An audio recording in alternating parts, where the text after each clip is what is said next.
Hello hi everyone అండి. ఇవాళ recipe పుదీనా పచ్చడి. పుదీనా కడిగేసి ఇలా వంపుకోవాలండి నీళ్ళు నీట్గా. కొద్దిగా కొత్తిమీర, పల్లీలు వేయించుకోవాలి కొన్ని. పల్లీలు వేగాక కొన్ని ధనియాలు, ఒక స్పూన్ నువ్వులు ఇలా వేయించుకొని ప్లేట్లోకి వేసుకోవాలండి.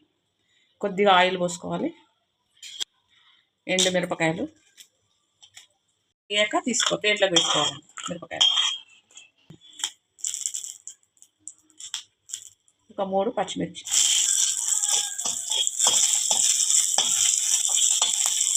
ఇలా వేగాక ప్లేట్లో వేసుకోవాలండి. అదే ఆయిల్లో పుదీనా వేయించుకోవాలండి. కొద్దిగా కొత్తిమీర ఇలా వేగాక స్టవ్ ఆఫ్ చేసుకోవాలండి. పుదీనా చల్లారాక మిక్సీలో వేసుకోవాలండి. జార్లో ఒక స్పూన్ జీలకర్ర, ఎల్లిపాయలు, పుదీనా కూడా ఇందులోనే వేసుకోవాలండి.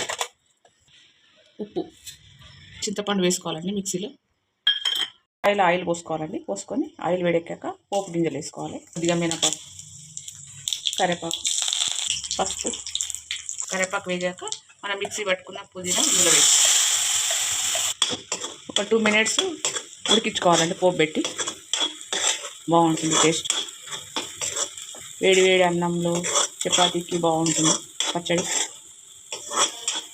ఇప్పుడు స్టవ్ ఆఫ్ చేసుకోవాలండి. పుదీనా పచ్చడి రెడీ.